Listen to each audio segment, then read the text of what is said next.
Hej,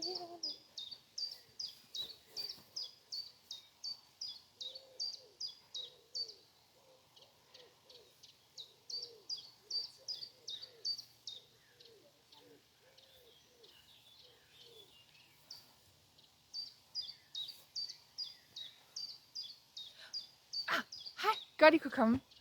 Jeg prøver faktisk på at fange insekter. Jeg prøver på at fange et helt bestemt insekt.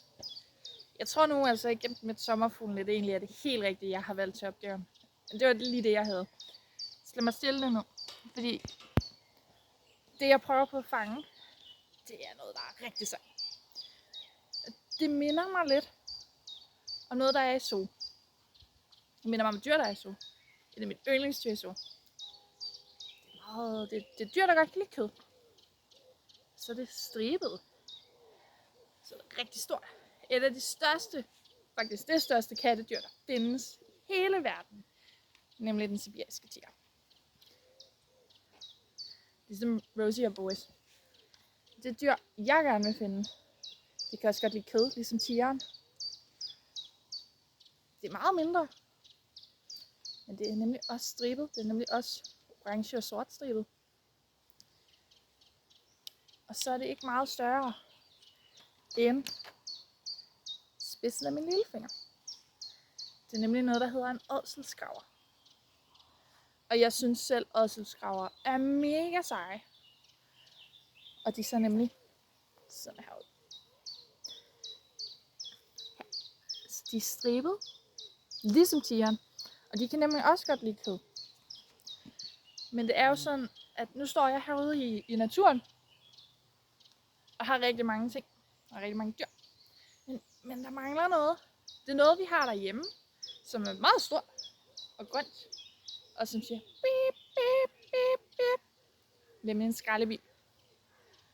Men det er der jo ikke herude. Så hvad sker der med alt det skrald, der ligger herude?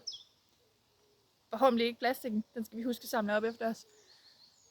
Men når lille herr Magnus, han har løbet, han har haft et dejligt langt liv. Nu er han blevet lidt gammel og lidt træt.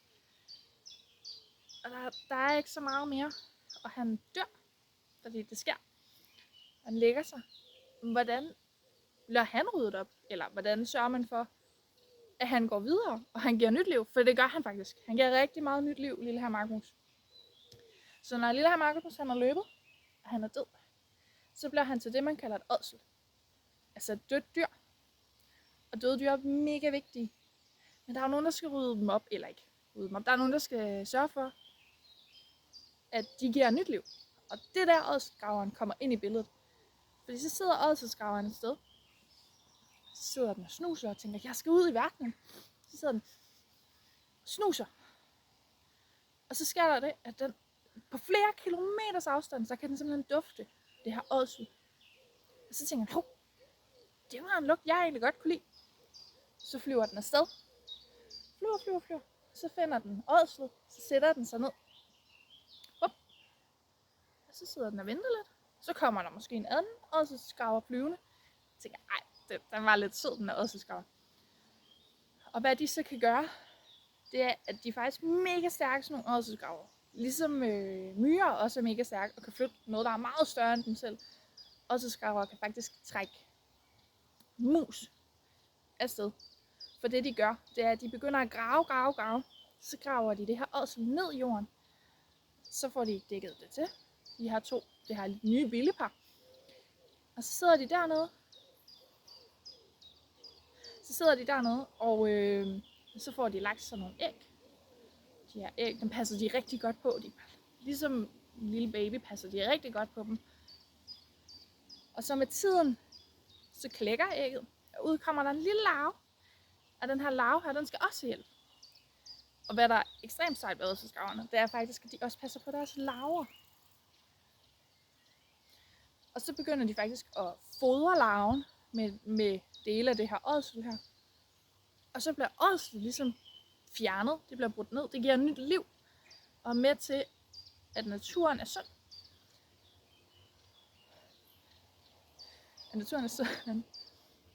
Og så når den her lille larve, den gennemgår faktisk en forvandling. Den ligner slet ikke sine forældre, når den er larve. Så kommer den ind i sådan en puppe. en puppe. Den her puppe, der sidder den, og så sker der en masse ting. Og det er faktisk, jeg vil sige, det er det tætteste, man kommer på magi i naturen. Fordi den her lille larve, som slet ikke ligner sine forældre, lige pludselig så kommer den ud af den her puppe en dag. Og så ligner den faktisk sine forældre. Og så sætter den sig op på jorden, og så sidder den, og så snuser den. Hov, der var en lugt, jeg godt kunne lide. Og så flyver den afsted, finder et nyt ådsel. Finder en bil, den godt kan lide, en ådselsgraver, den godt kan lide. Og så starter det hele forfra. Og det synes jeg er mega sejt. Så det var det, jeg ville fortælle jer om ådselsgraver. Og det vil lidt være mit bud på, hvad noget af formidlingen kunne være til Odense Zoo og til Børneuniverset.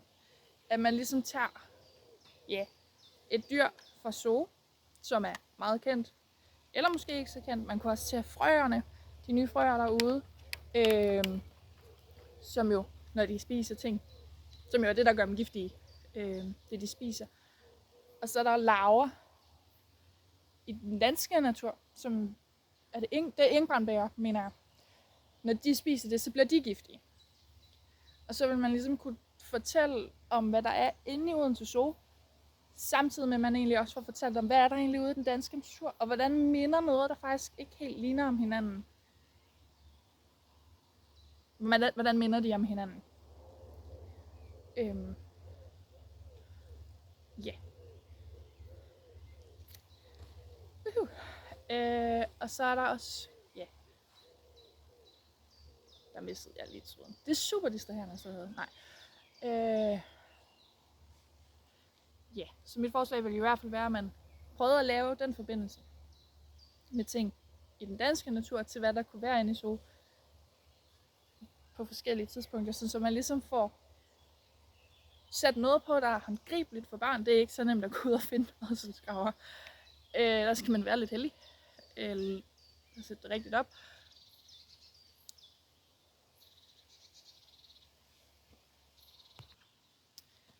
Ja, så det vil være mit forslag, at man ligesom tager noget fra zoo, og tager noget fra den danske natur, og ligesom viser, hvordan hænger tingene egentlig sammen, hvordan kan de minde om hinanden.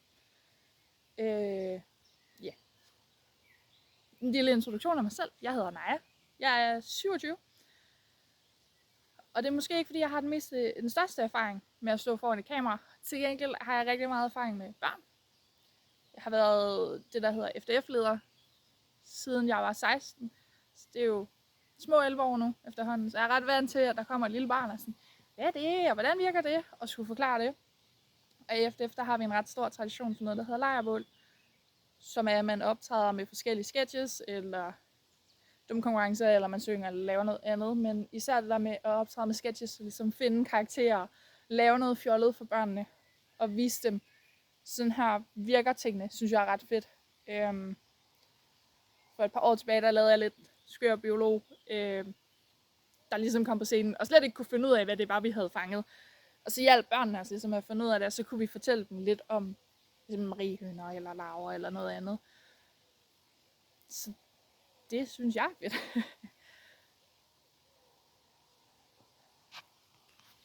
Og så rent fagligt har jeg egentlig været i gang med at læse en bachelor i biologi. Har været nødt til at holde noget pause, og var egentlig planen, at jeg skulle starte op her igen efter sommerferien. Så jeg jobomslaget og tænkte, det lyder mega fedt. Det lyder ligesom noget for mig. Til en hjerne, der nogle gange er lidt krøllet, godt kan lide at finde på nye ting, godt kan lide at lege lidt, og godt kan lide at fortælle om dyr, og formidle, og få skabt den her glæde, som jeg selv har haft som lille, og som jeg har nu, nok ekstra meget, for den her natur, den her dejlige, skønne natur, vi har i Danmark, men også hvad det arbejde ude i zoo gør, og hvor vigtigt det er for hele naturen egentlig generelt. Og så tænkte jeg kunne lige så godt prøve at ansøge, se hvad der sker, håbe på det bedste. Så ja, jeg hedder Naja. Lige nu står jeg ude i St. Clemens, og vildt distraheret, for har jeg mega mange fluer, og alt muligt andet. Og ja, så jeg håber egentlig bare, at jeg hører fra jer rigtig meget. For det lyder bare så fedt, og det kunne være så fedt at få lov til at være med til at skabe et univers. Og jeg synes, det arbejde, I laver ude i SOO, og det univers, jeg allerede har skabt, passer lige til mig. Og passer til det syn, jeg nok lidt selv har på verden, og hvordan jeg egentlig gerne selv vil formidle. At det skal være noget, der er sådan lidt sjovt. Men der skal også være noget kvalitet i det.